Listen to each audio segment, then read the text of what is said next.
Welcome to BlueMileWavesStudio. Today, I will explain the amethyst mining process called inside an amethyst mine. Discover how this purple gem is found. Don't forget to subscribe and share. Deep beneath the Earth's surface, hidden in ancient volcanic rocks, lies one of nature's most mesmerizing treasures, amethyst. Welcome to the world of amethyst mining, where geology, patience, and precision come together to extract violet quartz from the heart of the Earth. Amethyst is typically found in geodes, hollow, crystal-lined cavities inside basalt rock. These are formed by volcanic activity millions of years ago. Miners must carefully break through these rocks to avoid damaging the delicate crystals. Unlike blasting used in other mining, amethyst extraction is slow and methodical.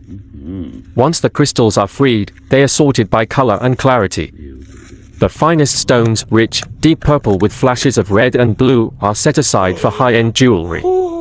Rough amethyst then goes through cutting and polishing, transforming raw beauty into facete brilliance.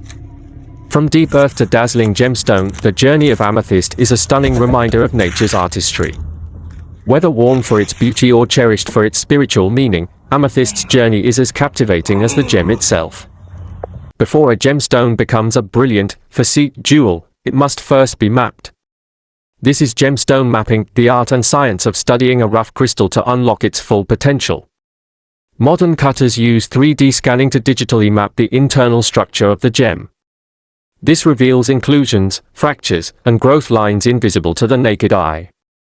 Using this data, experts simulate different cutting options, balancing weight retention, clarity, and symmetry to decide the best cut.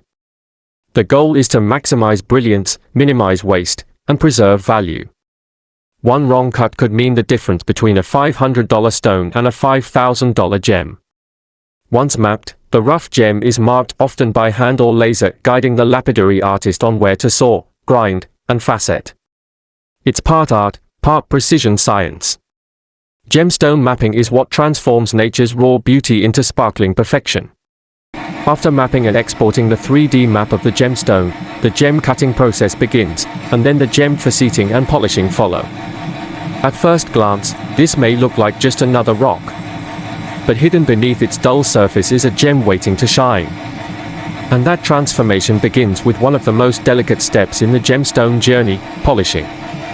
Gemstone polishing is both an art and a science, a process that requires precision, patience, and the right tools to bring out the natural brilliance of each stone. First, the stone is mounted on a dop stick. This gives the lapidary full control and stability when working on the gem's tiny, intricate facets. Before polishing can begin, the gem must be shaped and faceted. This is done using diamond-embedded laps to carefully grind the stone into a precise pattern, usually with dozens of small, flat faces.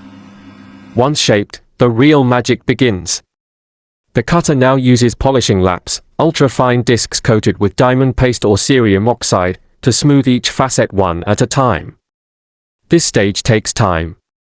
Each facet must be perfectly polished to maximize light return. That's what creates the fire and sparkle we see in a finished gem. After each pass, the gem is examined under magnification. Any missed scratch or uneven polish can dull the entire stone's brilliance. The final polish removes microscopic abrasions and gives the gem its mirror-like finish. This is where true beauty emerges. From a rough, dusty crystal, to a dazzling, eye-catching jewel. Polishing is the final, transformative step, the one that turns nature's raw creation into a work of wearable art. And just like that, what began as a lifeless dull rock becomes a centerpiece of beauty, crafted to last for generations. These gemstones symbolizes love, strength to healing, protection, and how blessed we are as humans. Gem shows are the most dazzling events on Earth, where ancient treasures meet modern craftsmanship, and every gem tells a story. Here, vendors and collectors from around the world gather to showcase their finest finds, from deep blue sapphires and vivid rubies, to electric green emeralds and exotic stones you've probably never seen before. This aquamarine was mined in Brazil just last year. What makes it special is the natural clarity, no heat, no enhancements. At a gemstone show, every table is a mini museum. Whether you're a jeweler, a collector, or just a gem enthusiast, there's something here that will stop you in your tracks. Not everything is mainstream. You'll find rare and lesser-known stones, like the fiery Ethiopian opal, silky kyanite, or neon Paraiba tourmaline, each with its own origin and lore. It's also a marketplace. Serious buyers come to negotiate, inspect stones under lab lights, and sometimes score once-in-a-lifetime pieces. One of the most captivating stops at a gemstone show? The gem grading booths and mobile labs. Here, experts analyze gemstones on the spot, testing for authenticity, treatments, and quality. Tools like refractometers, spectroscopes, and polariscopes help identify the gem species and detect enhancements. High-tech instruments scan the stone for internal features, like inclusions, growth patterns, and even trace elements, all of which impact the gem's value. If you bring a diamond, expect it to be judged by the 4 Cs: cut, color, clarity, and carat weight. Each factor is carefully measured to assign an official grade. Once testing is complete, a grading report or identification certificate is issued, giving the buyer confidence and verifying the stone's identity and value. These live demonstrations also educate visitors, helping them understand what makes a gem valuable and how to spot natural stones from synthetics. Some labs even show UV fluorescence tests, a fascinating method that reveals hidden traits, often invisible under normal light. Whether you're buying, selling, or just learning, the gem lab booths offer a rare look at the science behind the sparkle. Every masterpiece begins with raw beauty. This is a natural emerald, and these are precision-cut diamonds. Together, they are about to become something timeless. The process starts with design. Jewelers sketch ideas, then use CAD software to build a 3D model of the ring, balancing proportion, symmetry, and stone placement. Next, a wax model is created. This serves as the mold for the ring's setting, ensuring every detail is perfectly preserved. Molten gold or platinum is poured into the mold using the lost wax casting method. Once cooled, the raw metal ring is revealed and cleaned. The rough casting is filed, shaped, and polished by hand. The ring is now ready to receive its crown jewel, the emerald. Setting the emerald requires a delicate touch. Too much pressure, and the stone could crack. The jeweler secures it with care. Each diamond is then set beside the emerald, enhancing its brilliance and contrast. After setting, the ring is polished one last time and inspected for perfection: no scratches, no loose stones, only flawless craftsmanship. From sketch to sparkle, this is how an emerald diamond ring is born, a true blend of nature's beauty and human artistry.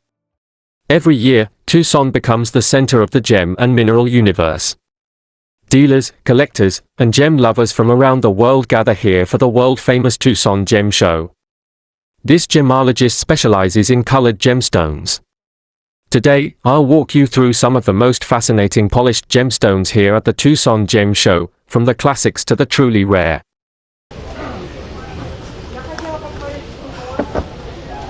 Alright guys, here we are.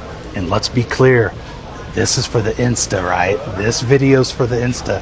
This is for the people that follow us on Instagram, because we're here in Tucson. I know you guys are getting sick of it, so I want to do something for you guys who stick with me the other 300 days of the year and just give you a tour, a private Instagram tour of what we got going on. So right off the bat, facet rough. Everybody knows this is important to me, and I kind of want to explain it a little bit. So doesn't look like much, but we kind of display our rough a little differently. We don't do the the spread out piles of garnets. We put them together in lots for you. We get them ready, kind of like when you go to the grocery store. You don't just dig through meat on the ground. We package it up, we weigh it for you, we get it ready for you, and have it at least somewhat presentable. So there's more here. It meets the eye, and for the person that's looking for exceptional rough or something out of the ordinary, just ask me and we can dig in the back. So let's start over here. Let's start with emeralds, prized for their vivid green color and long history. These beauties are mostly from Colombia, Zambia, America, Brazil, and different parts of the world. Polished emeralds often have inclusions, what we call ujadan, which actually prove authenticity. Emeralds are typically oiled to improve clarity. When buying one, always ask for a treatment report. Tourmaline's kind of all over the place.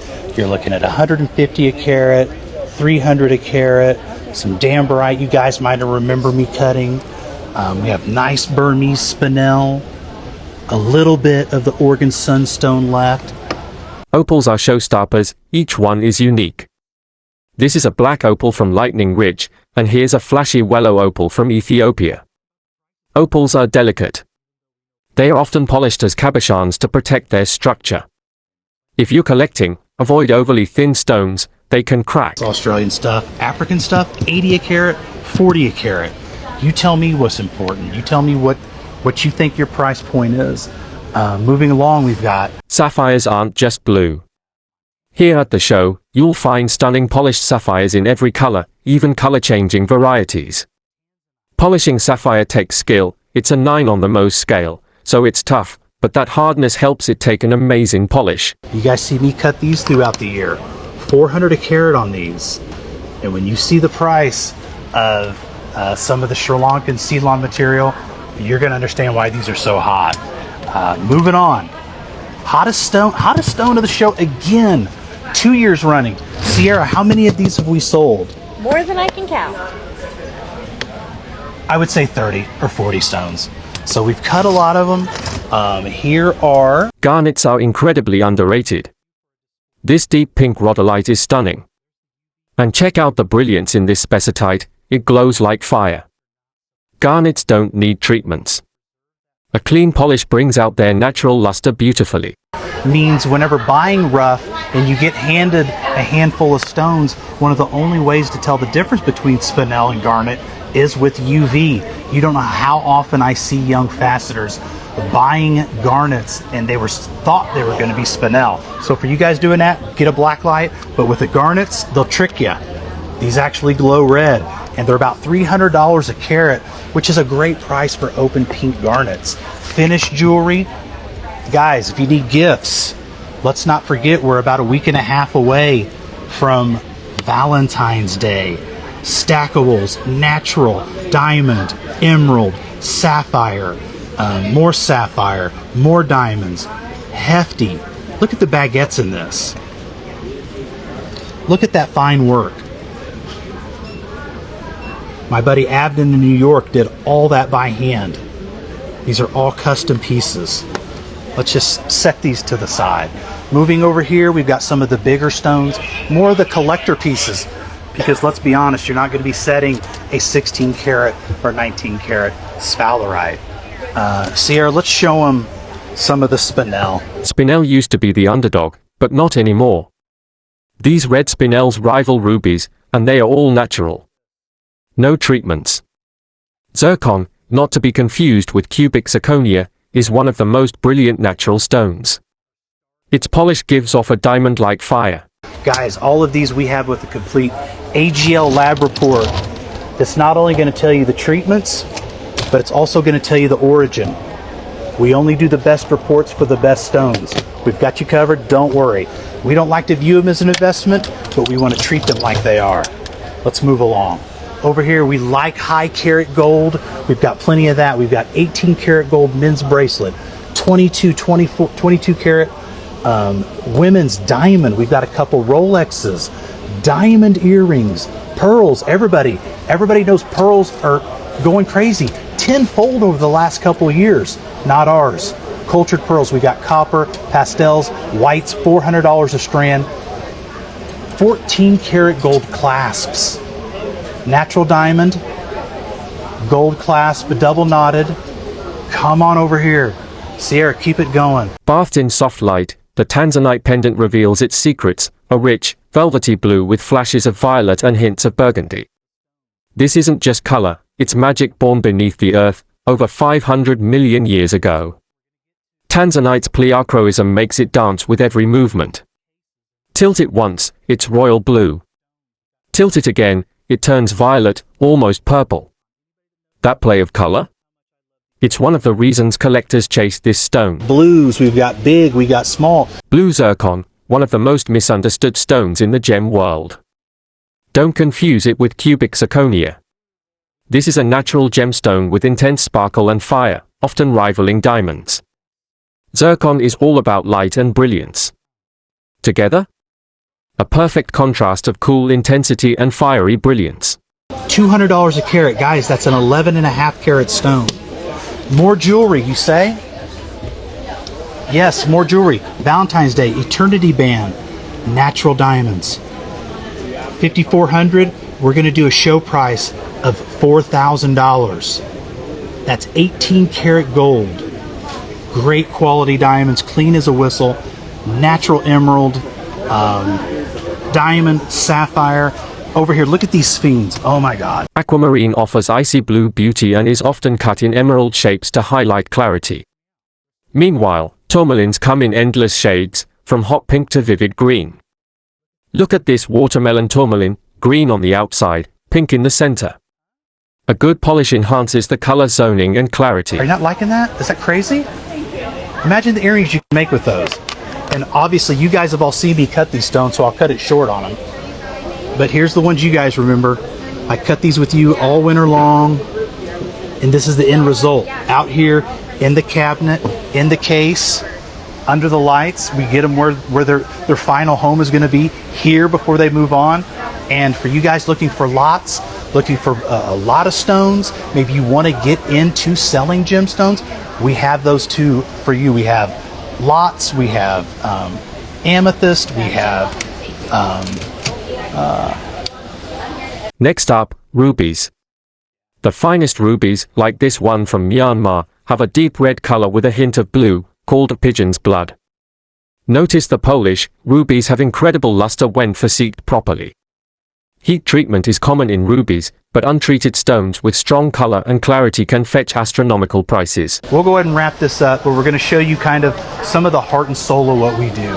I talk a lot about cutting, I talk a lot about these shows, but if I didn't have great people to buy stones from, I would be nowhere. For collectors, Tucson is a playground. You'll find stones like moonstone, with its dreamy adulorescence, or alexandrite, which changes color from green to red under different lighting. These stones are often polished in ways that preserve their optical effects, like cabochons for moonstones and precision faceting for color change gems. We're going to be here until the end of the weekend, till the 9th. We're going to be here till Super Bowl Sunday, rooting on our Kansas City Chiefs. Haters, I know. But if you get the chance, come in and see us. Come see our amazing cuts. Come see our finished jewelry. And especially, come see Gigi and Sierra. Whether you're here to shop, learn, or simply admire, the Tucson Gem Show is a once-a-year treasure hunt. You guys, and until next These time, polished gems aren't just pretty, they are stories in stone. Subscribe for more videos like this.